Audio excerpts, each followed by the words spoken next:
Bapak Ibu, saudara-saudari, terima kasih untuk perhatian dan kerjasama di tahun 2022. Kembali kita bertemu di awal tahun 2023 di dalam acara refleksi akhir pekan. Dan kali ini saya akan ajak kita untuk mencermati Yohanes pasal 2 ayat 1 sampai 11. Berisi tentang cerita kehadiran Yesus dalam sebuah pesta perkawinan di Kana yang di Yerusalem. Ini sebuah kisah nyata, cerita faktual. Tetapi maknanya itu mengandung pesan tentang gambaran kehidupan perkawinan dan rumah tangga anak manusia di segala tempat dan di segala waktu. Dan karena itu memiliki pesan-pesan teologis yang sangat bermakna dan penting. Mengapa perkawinan yang berlangsung di Kana kehabisan anggur? Ini agak mencengangkan. Tentu saja mengingat mempelai dan keluarga pasti sudah membuat perhitungan dan persiapan matang sebelum hari H perkawinan tiba. Pertanyaan yang sama juga bisa kita ajukan, apa sebabnya banyak perkawinan dan kehidupan rumah tangga masa kini yang berakhir di pengadilan akibat para mempelai saling menggugat cerai. Padahal kita tahu tidak satu pun muda-mudi yang merencanakan perkawinan agar perkawinan mereka itu berakhir dengan perceraian. Nah, Bapak Ibu Saudara-saudara, mengamati kasus-kasus perceraian yang terjadi, sekurang-kurangnya ada 3 penyebab perceraian. Yang pertama adalah kemiskinan. Memang harta adalah hiasan kehidupan rumah tangga. Dasar kehidupan rumah tangga adalah cinta dan kesetiaan. Tetapi jika cinta itu tidak diisi dengan kebutuhan pangan, kecukupan sandang dan papan yang memadai, maka perkawinan itu dan rumah tangga tadi berada di ujung kehancuran. Salah satu faktor yang mempersulit ekonomi rumah tangga pasangan suami istri yang baru menikah adalah hadirnya orang-orang titipan sanak famili dalam keluarga. Karena ingin menyekolahkan anaknya di kota atau mencari pekerjaan. Dan umumnya keluarga yang menitipkan atau mempercayakan anak-anaknya ke rumah tangga yang baru di kota menyerahkan sepenuhnya urusan makan minum kepada pemilik rumah atau mempelai yang memiliki rumah. Nah, bayangkan Bapak Ibu, penghasilan kepala keluarga yang pas-pasan, padahal harus menafkahi orang-orang titipan dalam jumlah yang banyak, bisa di atas 5. Itu sering memicu pertengkaran suami istri. Dan komunikasi di antara mereka mulai melemah. Dan itu menjadi bibit yang bertumbuh dan lama-kelamaan berujung pada perceraian. Penyebab kedua yang menciptakan kemelut yang terjadi dalam rumah tangga dan perkawinan masa kini, terutama bagi pasangan muda, adalah karena ulah mertua dan ipar-ipar. Mas kawin yang sudah mereka berikan pada saat peminangan menjadi alasan pembenaran untuk intervensi dari mertua dan ipar-ipar. Mertua merasa tetap berhak mengatur rumah tangga anaknya. Ia cenderung mencurigai menantu perempuannya sebagai yang tidak layak atau tidak pantas atau kurang dipersiapkan untuk mengurus anak laki-laki kecintaannya. Atau bisa juga terjadi istri yang suka mengeluh kepada ibu dan saudara-saudaranya tentang kelemahan sang suami dan keluarga pihak laki-laki. Apalagi jika mas kawin yang dibayar keluarga sang suami itu berada di bawah standar. Nah, hal ini menyulut api yang kalau tidak ditangani membahayakan langgengnya perkawinan dan rumah tangga baru itu. Nah, mestinya para mertua dan ipar-ipar dan juga mempelai sadar bahwa tidak ada suami istri, tidak ada menantu, dan juga tidak ada suami yang sempurna. Salah paham antara suami istri dalam perkawinan adalah wajar. Suami istri sendirilah yang harus menyelesaikan salah paham itu. Kalaupun mereka melapor ke mertua dan ipar-ipar, sebaiknya dua pihak tadi menahan diri dan menolak godaan untuk melakukan intervensi. Bagi kedua mempelai juga perlu dicatat agar hentikan sedini mungkin kebiasaan menceritakan persoalan rumah tanggamu kepada pihak ketiga, betapapun orang yang dekat denganmu. Kalian berdualah yang harus menyelesaikan masalah-masalah yang muncul dalam rumah tangga dan perkawinan. Hal ketiga yang memicu keretakan hubungan suami istri dalam rumah tangga adalah hadirnya pria idaman lain atau wanita idaman lain. Orang ketiga dalam relasi suami istri itu berpotensi untuk menimbulkan kecurigaan, tetapi juga konflik di antara mempelai. Suami yang suka lembur dengan alasan banyak kerjaan di kantor, sehingga membuat istri sendirian di rumah hampir 12 jam sehari. Atau si istri yang gemar memberi ceramah kepada semua penghuni rumah, termasuk memperlakukan suami sebagai pesuruh atau orang kerja. Mempercepat kehadiran Pil dan Wil di dalam perkawinan mereka. Yohanes 2 ayat 1-11 memberikan kesaksian tentang sebuah perkawinan di Kana yang di Galilea. Yohanes bercerita bahwa Maria ibu Yesus hadir juga di pesta itu. Yesus yang mendapat undangan datang ke pesta itu juga membawa murid-muridnya untuk menemani dia.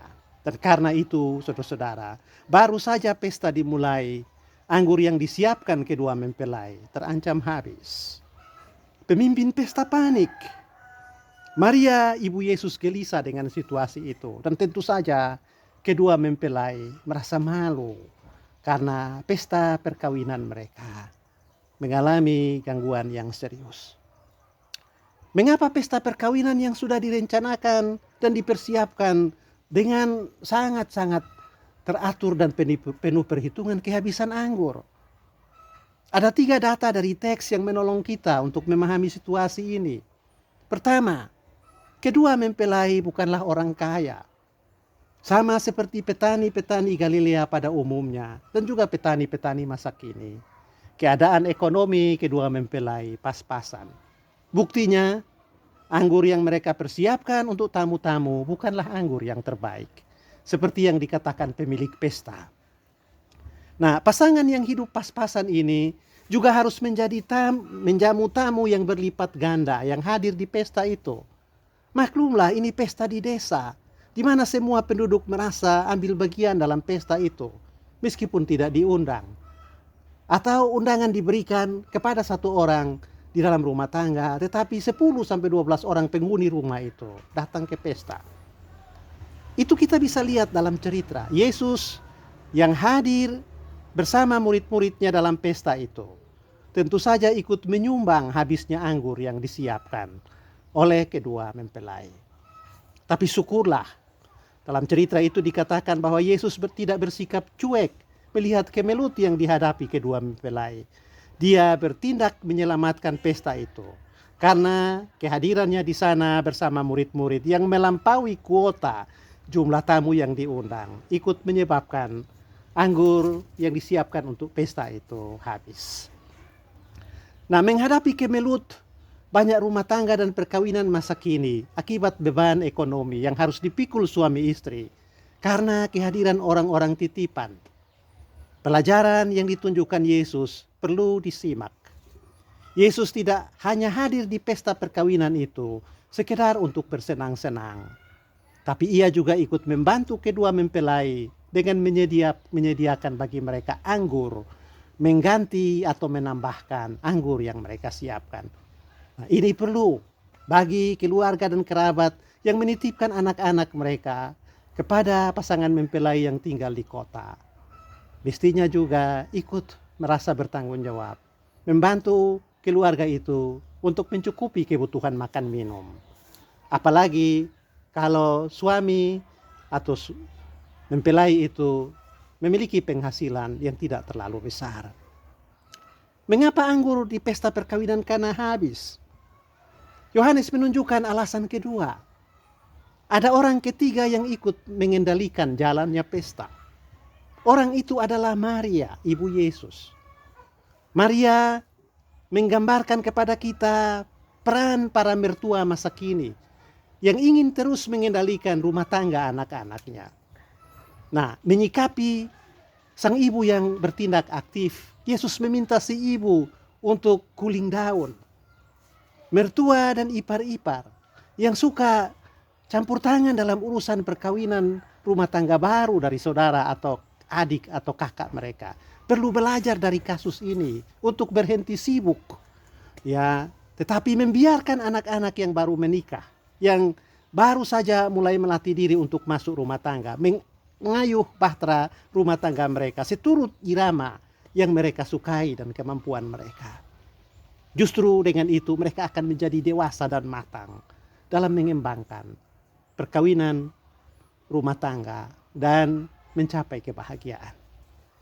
Kisah perkawinan di Kana menghadirkan beberapa pelajaran penting untuk kita waspadai. Mengingat perkawinan bukanlah sebuah urusan yang steril terhadap masalah-masalah. Hanya dengan kewaspadaan penuh, masalah-masalah itu bisa dicegah dan juga diatasi.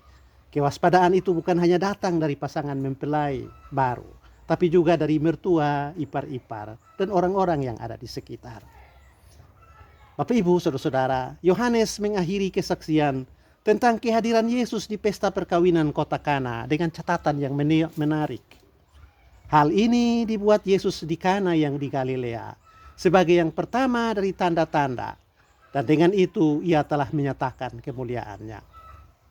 Peristiwa di Kana, di mana air berubah menjadi anggur, oleh gereja dan banyak orang Kristen disebut sebagai mujizat. Tetapi itu bukan kata Yohanes. Istilah yang dipakai oleh Yohanes adalah tanda kemuliaan. Tentu ada beda antara mujizat dan tanda. Mujizat bersifat once for all. Artinya sekali dipakai, tidak terulang dan habis. Memang ada mujizat yang baru, tetapi tidak pernah akan sama dengan mujizat yang sudah pernah terjadi. Tanda beda dengan mujizat. Tanda selalu berulang. Masih akan terjadi lagi dan bisa diperbanyak. Sama seperti tanda-tanda lalu lintas yang sering terdapat di jalan-jalan raya yang padat dengan kendaraan. Tanda merupakan sebuah petunjuk. Ia memberi arah dan memperlihatkan jalan yang berguna. Kalau petunjuk, arah dan jalan yang ditujukan diperhatikan dengan baik, maka si pengendara atau pengguna jalan akan tiba dengan selamat. Nah, apa yang terjadi di Kana dalam pesta perkawinan bukan mujizat. Itu adalah tanda. Artinya tindakan Yesus 2000 tahun lalu menyelamatkan perkawinan yang terancam hancur merupakan kejadian yang akan tetap bisa terjadi lagi dan lagi. Ini bukan kaleng-kaleng, tetapi sudah terbukti. Banyak perkawinan, rumah tangga, dan keluarga yang selamat, langgeng, dan utuh ketika para pihak di dalam berhadapan dengan masalah-masalah membawa permasalahan itu kepada Yesus. Dan suami istri bersepakat untuk sama-sama berlutut meminta pertolongan Tuhan dalam mengatasi masalah itu. Ini pelajaran yang penting. Artinya pertolongan yang diberikan Yesus kepada mempelai di Kana masih berlaku sampai sekarang. Tinggal tiap-tiap rumah tangga, perkawinan dan suami istri mempersiapkan diri dan membuka hati untuk mengundang Yesus. Tinggal bersama mereka dalam keluarga dan rumah tangga.